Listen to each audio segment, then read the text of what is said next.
আইন নিজের হাতে তুলে না নেওয়ার আহ্বান স্বরাষ্ট্র উপদেষ্টার। সবখানে সেনাবাহিনীকে ম্যাজিস্ট্রেসি দেওয়া ঠিক হবে না মন্তব্য মির্জা ফখরুলের। এবং ডেঙ্গু পরিস্থিতি আশঙ্কাজনক, সারা দেশেই বাড়ছে সংক্রমণ ও মৃত্যু।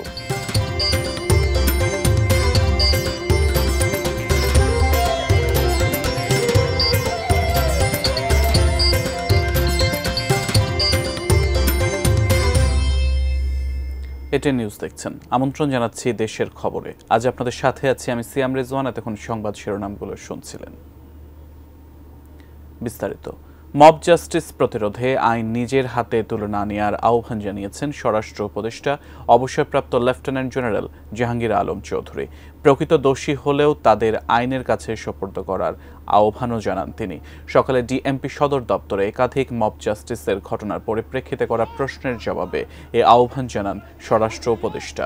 স্বরাষ্ট্র উপদেষ্টা বলেন, জনবান্ধব পুলিশ যেন বাস্তবে পরিণত হয়, ঘুষ, দুর্নীতি ও চাঁদাবাজি যাতে না হয় এবং বন্ধ করা যায় সে বিষয়ে আলোচনা চলছে। নিশ্চিত করতে হবে পুলিশ যাতে তাদের মূল দায়িত্ব পালন করতে পারে। এছাড়া তদন্ত ছাড়া কোনো মামলায় কাউকে গ্রেফতার না করারও নির্দেশ দিয়েছেন স্বরাষ্ট্র উপদেষ্টা। সেই সাথে কেবল যারা দোষী তাদের নামেই মামলা করার অনুরোধ জানিয়ে তিনি বলেন, মামলায় অনেক নাম থাকায় তদন্ত করতে বেশি সময় লাগছে, যার ফলে অনেক নিরপরাধ মানুষ ভোগান্তিতে পড়ছেন।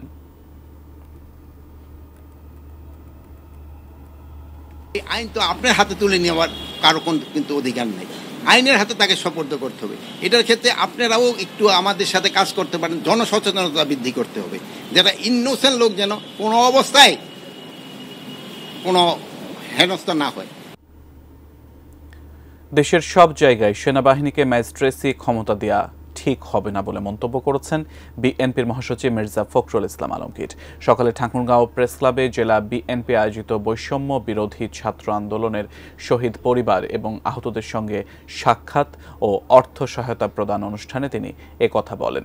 বিএনপি মহাসচিব আরও বলেন, ম্যাজিস্ট্রেসি ক্ষমতা সেই সব এলাকায় দেওয়া দরকার যেসব এলাকা নিয়ন্ত্রণের বাইরে চলে গেছে।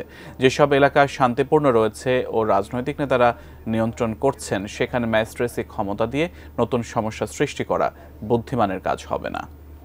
সরকারকেই আহ্বান জানাতে চাই, সব দিক চিন্তা ভাবনা করে সামনে যেন সত্যিকার অর্থেই একটা গণতান্ত্রিক রাষ্ট্র আমরা দেখতে পাই, গণতান্ত্রিকভাবে নির্বাচিত সরকার দেখতে পাই, পার্লামেন্ট দেখতে পাই, মানুষের উপরে অন্যায় অত্যাচার না হয়, আমার শিশুদের উপরে গুলি করে যেন তাদেরকে হত্যা করে না হয়।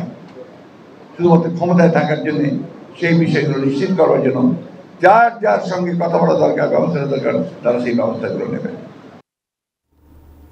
রাজধানী সহ সারা দেশে আশঙ্কাজনকভাবে বাড়ছে ডেঙ্গু রোগীর সংখ্যা। গত বুধবার একদিনেই ডেঙ্গু আক্রান্ত হয়ে মারা গেছেন 5 জন।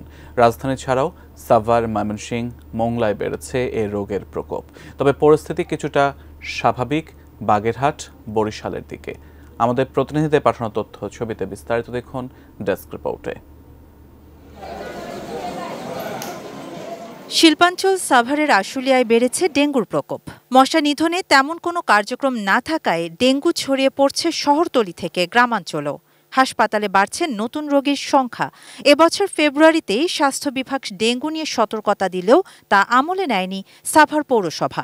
1-2 দিনের জ্বর যেগুলো আসে সেগুলোকে আমরা পরীক্ষা দেওয়ার পরে যদি আমাদের ডেঙ্গু পজিটিভ আসে সেই রোগী আমরা ইনডোরে আমাদের ভর্তি দেওয়া হয়। চলতি মাসে ময়মনসিংহ মেডিকেল কলেজ হাসপাতালে ডেঙ্গু রোগীর সংখ্যা কয়েক গুণ বেড়েছে। প্রতিদিনই 7 থেকে 8 জন ডেঙ্গুতে আক্রান্ত হয়ে হাসপাতালে ভর্তি হচ্ছেন।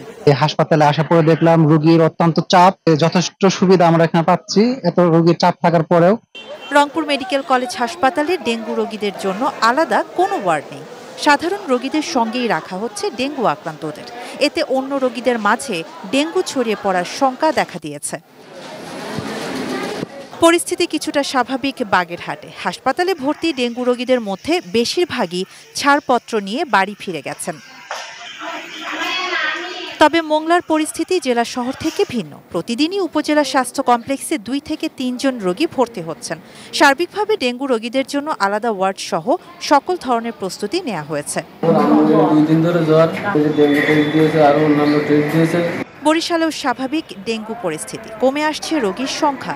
শেরেবাংলা মেডিকেল কলেজ হাসপাতালের পরিচালক জানিয়েছেন, ডেঙ্গু রোগীদের চিকিৎসায় সব ব্যবস্থাই তাদের রয়েছে। আগের চেয়ে একটু ভালো। আমাদের হাসপাতালে 4টি ইউনিট আছে, 4টি ইউনিটের প্রতিটি অ্যাডমিশন ইউনিটের সাথে ডেঙ্গু ওয়ার্ড আছে, সেখান থেকে রোগীরা চিকিৎসা পায়। চিকিৎসা আমাদের সব ধরনের ব্যবস্থা এখানে আছে। শাহানা জাহান, ডেস্ক রিপোর্ট, এটিএন নিউজ। দেশের খবর দেখছেন, সময় হলো বিরতিতে যাবার। ফিরে অন্যান্য খবরের সাথে আরও যা থাকছে। জাহাঙ্গীরনগর বিশ্ববিদ্যালয়ে গণপিটুনিতে সাবেক ছাত্রলীগ নেতা শামীম নিহত। লক্ষ্মীপুরের রহমতখালী নদীতে ভাঙন, ভোগান্তিতে বাসিন্দারা।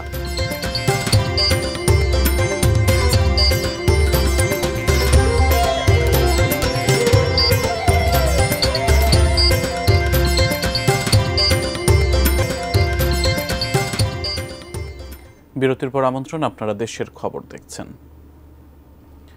জাহাঙ্গীরনগর বিশ্ববিদ্যালয় ছাত্রলীগের সাবেক সাংগঠনিক সম্পাদক শামীম আহমেদ গণপিটুনির শিকার হয়ে মারা গেছেন।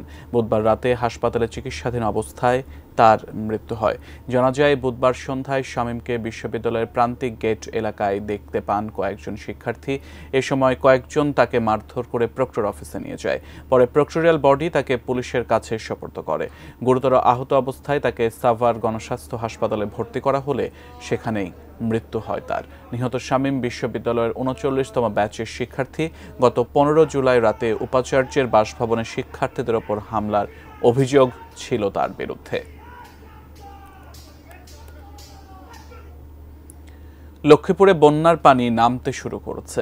এরই মধ্যে ভোগান্তিতে পড়েছেন বাসিন্দারা। ভাঙন শুরু হয়েছে রহমতখালী নদীতে। স্থানীয়দের দাবি, ভাঙন রোধে দ্রুত যেন স্থায়ী বাঁধ নির্মাণ করা হয়। পানি উন্নয়ন বোর্ড বলেছে, নদী ভাঙন রোধে যথাযথ ব্যবস্থা নেওয়া হয়েছে। লক্ষ্মীপুর থেকে মেহরাজউদ্দিন রবিনের পাঠানো তথ্য ছবিতে বিস্তারিত দেখুন ডেস্ক রিপোর্টে।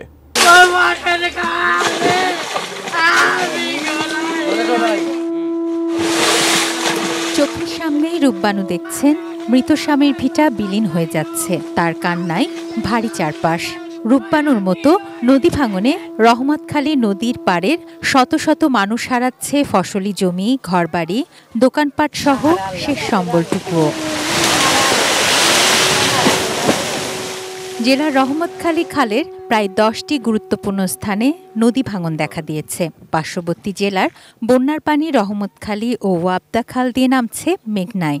এরই তীব্র স্রোতে বিলীন হতে চলেছে সদর উপজেলার পিয়ারাপুর, টুমচর, কালীরচর ও ভবানীগঞ্জ গ্রাম। গত কয়েকদিনে নদীর দুপাশের শতাধিক পরিবার হারিয়েছে তাদের সর্বস্ব। সব ভাঙি গেছে, এখন গরমিটা আছে, গরমিটা কেন খালে ভাঙি যাইব। বসতি করি হে জায়গাও ভাঙি চলে যা রান্না শেষ। এই যেগুলো মনে করেন জমির এই সবগুলো ভাঙি মনে করেন সব ইয়ে গেছে। সরকারের কাছে আবেদন করি, সব কিছু আপনারা ব্যবস্থা করে দেন। দীর্ঘমেয়াদী কাজ সময় সাপেক্ষ। এরই মধ্যে বস্তা ফেলে কাজ শুরু হয়েছে, জানালেন পানি উন্নয়ন বোর্ডের এই কর্মকর্তা। যেখানে ভাঙন প্রবণতা বেশি সেখানে আমরা অস্থায়ী তীর প্রতিরোধ কাজ ইতিমধ্যে শুরু করেছি। টুমচরে আমরা শুরু করেছি ইতিমধ্যে, আর 2-1 দিন ভিতরে বাকি স্থানগুলোতে আমরা শুরু করতে পারবো বলে আশা রাখি। তবে স্থানীয়দের দাবি, ভাঙন রোধে দ্রুত স্থায়ী বাঁধ নির্মাণের। তুনাজিনা তনু, ডেস্ক রিপোর্ট, এটিএন নিউজ। আবারও বিরতিতে যাচ্ছি, ফিরছি কিছুক্ষণ পর, সঙ্গেই থাকুন।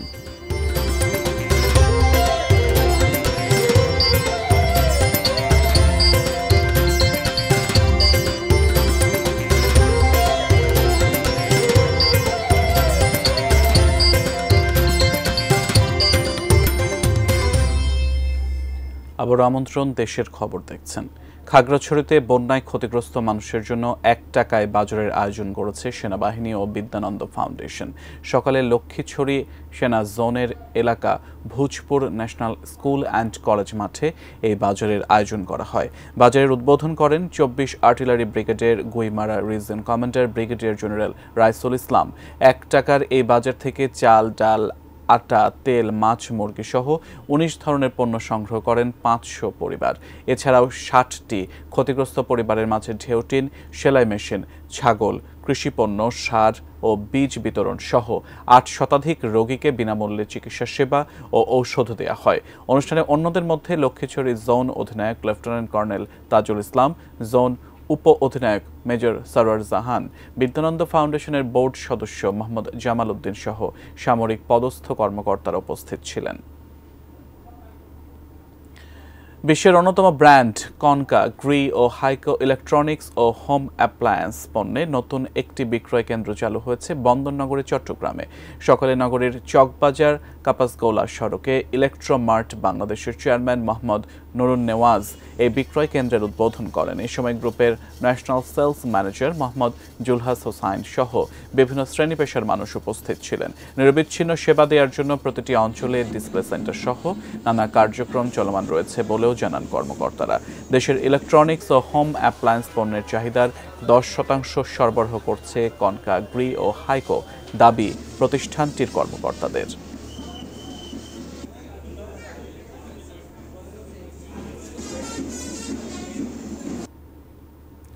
বেগুন গাছে টমেটো চাষ করে সারা ফেলে দিয়েছেন নওগাঁর বদলগাছি উপজেলার এক কৃষক। কাটা বেগুনের অপ্রয়োজনীয় গাছে গ্রাফটিং পদ্ধতিতে গ্রীষ্মকালীন টমেটো চাষ করছেন উপজেলার পাহাড়পুর গ্রামের কৃষক ফারুক হোসেন। কলম পদ্ধতিতে 7% জমিতে টমেটো চাষে তার খরচ হয়েছে 12,000 টাকা। এখন পর্যন্ত বিক্রি করেছেন 15,000 টাকার ফলন। এছাড়াও জমিতে যে পরিমাণ টমেটো আছে তা আরও 20 থেকে 25,000 টাকায় বিক্রির আশা করছেন তিনি। কম খরচে ফলন বেশি হওয়ায় এতে আশার আলো দেখছেন জেলার অন্য কৃষকরাও। বিশেষ এই পদ্ধতিতে চাষাবাদ সম্প্রসারিত হলে জেলায় নতুন সম্ভাবনার আশ্বাস কৃষি বিভাগের।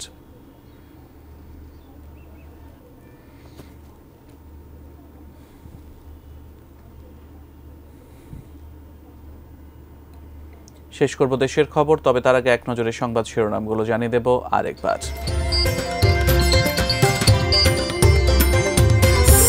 আইন নিজের হাতে তুলে না নেওয়ার আহ্বান স্বরাষ্ট্র উপদেষ্টার। সবখানে সেনাবাহিনীকে ম্যাজিস্ট্রেসি দেওয়া ঠিক হবে না, মন্তব্য মির্জা ফখরুলের। ডেঙ্গু পরিস্থিতি আশঙ্কাজনক, সারা দেশে বাড়ছে সংক্রমণ ও মৃত্যু। জাহাঙ্গীরনগর বিশ্ববিদ্যালয়ে গণপিটুনিতে সাবেক ছাত্রলীগ নেতা শামীম নিহত। এবং লক্ষ্মীপুরের রহমতখালী নদীতে ভাঙন, ভোগান্তিতে বাসিন্দারা।